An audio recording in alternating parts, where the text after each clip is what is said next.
selamat pagi. Soalan pertama, pagi ini saya mau tanya satu soalan. Sudah berapa kali kamu gagal kuruskan badan? Hai, selamat pagi.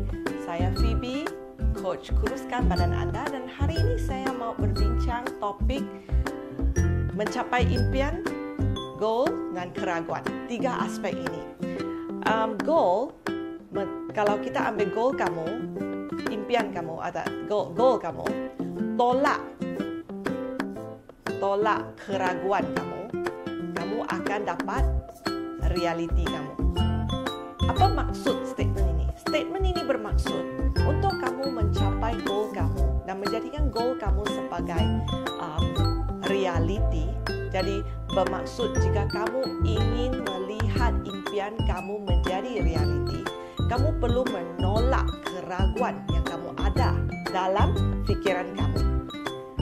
Goal minus doubts equals to reality. Okay, itu sebabnya saya tanya soalan kita pagi ini. Sudah berapa kali kamu gagal dalam kuruskan badan? Mengapa saya tanya soalan begini? Kerana berapa kali kamu gagal kuruskan badan, itu membentuk pengalaman kamu yang menjadikan kamu percaya sesuatu dalam pemikiran kamu, dalam aspek kuruskan badan bagi diri kamu. So, walaupun kamu mempunyai goal, tapi jika kamu otak kamu penuh dengan keraguan, kamu ragu-ragu, bolehkah berjaya? Ragu-ragu, betul ke boleh jalan? Bolehkah aku kurus? Mampukah aku mencapai tahap-tahap sekian-sekian? Di manakah keraguan itu datang?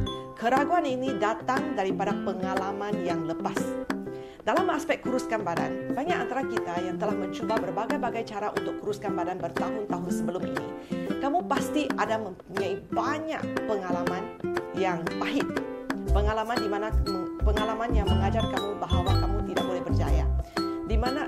Bagaimana keraguan itu datang? Keraguan itu datang dari beberapa cara. Salah satu adalah saya tengok banyak orang suka ikut kumpulan kuruskan badan. Dia ikut kuruskan badan Atkins, dia ikut kumpulan suku-suku diet suku-suku separuh, dia ikut juga kumpulan keto, dia ikut juga kumpulan intermittent fasting. Satu perkara yang saya mau tekankan di sini, ikut grup-grup ini, semakin banyak grup kamu ikut tidak menjanjikan tahap kejayaan kamu. Ada orang ni, mereka suka ikut grup berbeza sebab mereka lihat dari grup berbeza untuk mencari inspirasi. So dari sanalah dia melihat banyak orang share testimoni, wah dengan cara ini dia kuruskan sekian-sekian kilogram, saiz dari berapa hingga ke berapa dalam beberapa bulan. Semua testimoni yang hebat-hebat dia dapat daripada semua kumpulan itu. Betul, itu bagi kamu satu inspirasi, bagi kamu motivasi. Tapi banyak juga testimoni yang saya lihat yang dikongsikan dalam grup-grup demikian. Banyak testimoni yang tak masuk akal. Saya lepas tengok ikut beberapa minggu pun saya pun dah rasa pelik. Betul ke dia boleh kuruskan badan dengan begitu banyak? Luar biasa kuruskan badan dengan cara begini. So, kita kena tanya, apakah teknik yang digunakan? So, bila kamu ikut kumpulan-kumpulan kuruskan badan ini, kamu mesti ikut, kalau ikut teknik ini, kamu mesti ikut sepenuhnya. Jangan suka-suka, plug ini, plug itu, ambil yang kamu suka, tak ikut apa yang kamu rasa susah, itu tak jalan. So, saya mau encourage kita semua, saya mau ingatkan kita semua. Satu, kita kena buang keraguan yang datang daripada wrong expectation. Bila kamu lihat orang lain kurus sekian-sekian, selepas satu jangka waktu kamu lihat terlalu banyak testimoni, kamu jadi ragu-ragu. Kenapa orang lain boleh, kenapa saya tak boleh? Mungkin badan saya memang tak boleh nak kurus. So, kamu give up, kamu putus asa, kamu terus berhenti. Itu salah satu faktor menyebabkan kamu rasa ragu-ragu. Keraguan yang datang daripada wrong expectation. Okay? Expectation yang salah. Kerana kamu tidak mendapat bimbingan yang betul. Satu lagi, keraguan datang daripada misconception,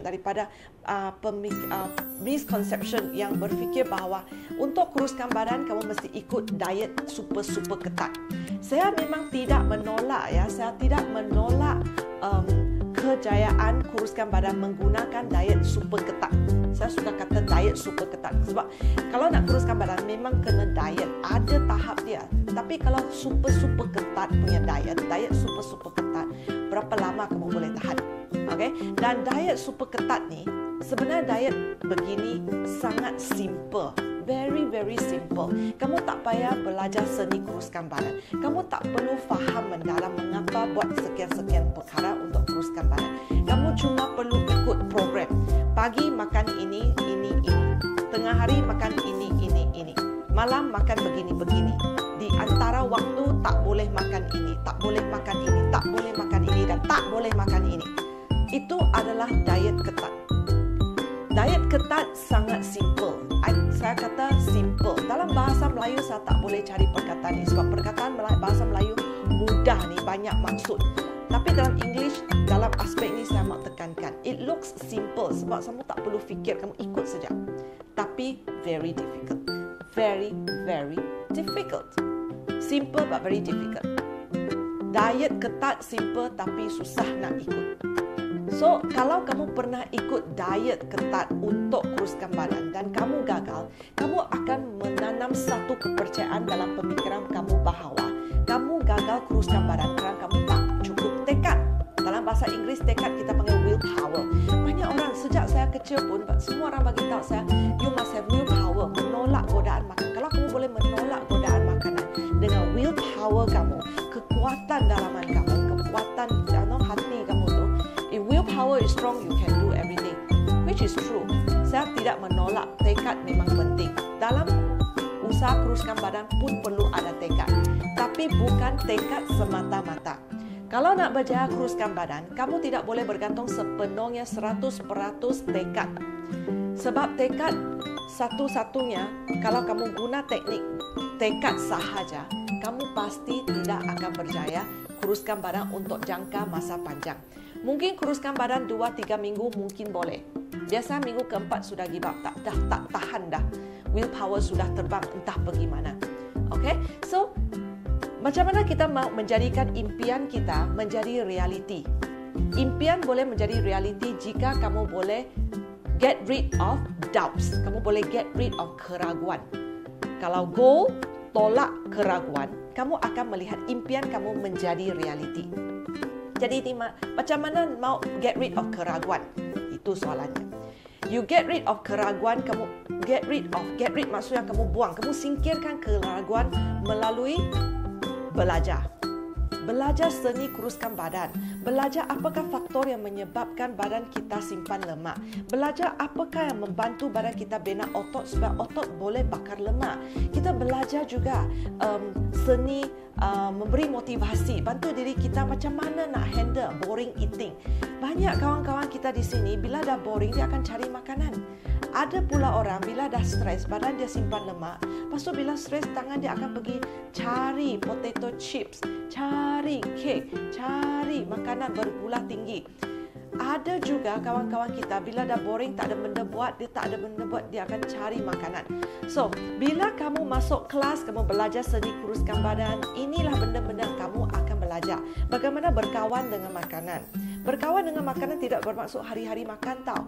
Berkawan dengan makanan bermaksud kamu belajar membina hubungan yang sehat dengan makanan. Kamu belajar faktor-faktor yang boleh membantu kamu mempunyai lebih banyak tenaga untuk pergi bersenam.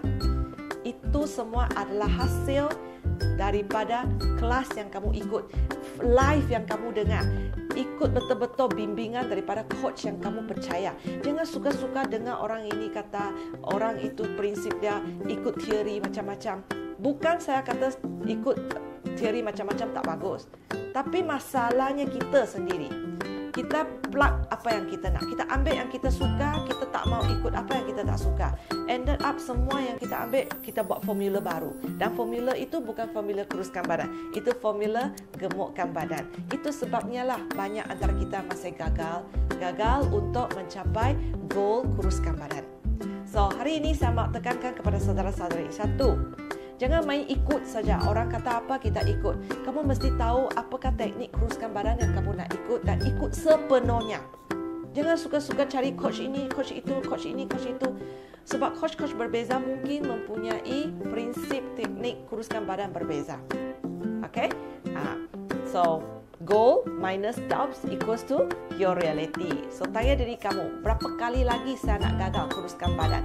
Dan jangan teruskan apa yang kamu dah buat selama ini. Kalau selama ini tidak, teknik yang usaha kamu lakukan tidak membantu kamu untuk kuruskan badan, jangan buat lagi.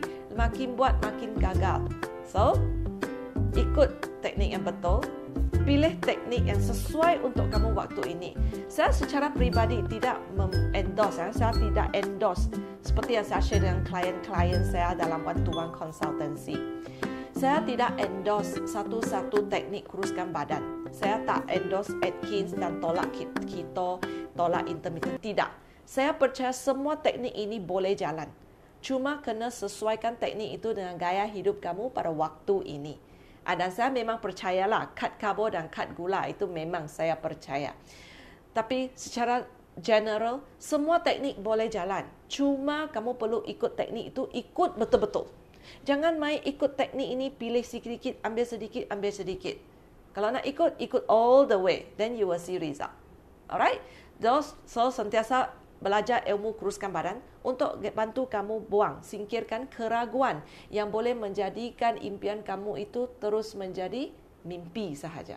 Okay? Alright. Kita jumpa lagi pada waktu akan datang. Perubahan dalaman, transformasi dalaman perlu terjadi sebelum transformasi luaran berlaku. See you again. Bye-bye. Like dan follow Shape Up dan belajar seni kuruskan badan bersama Coach TV.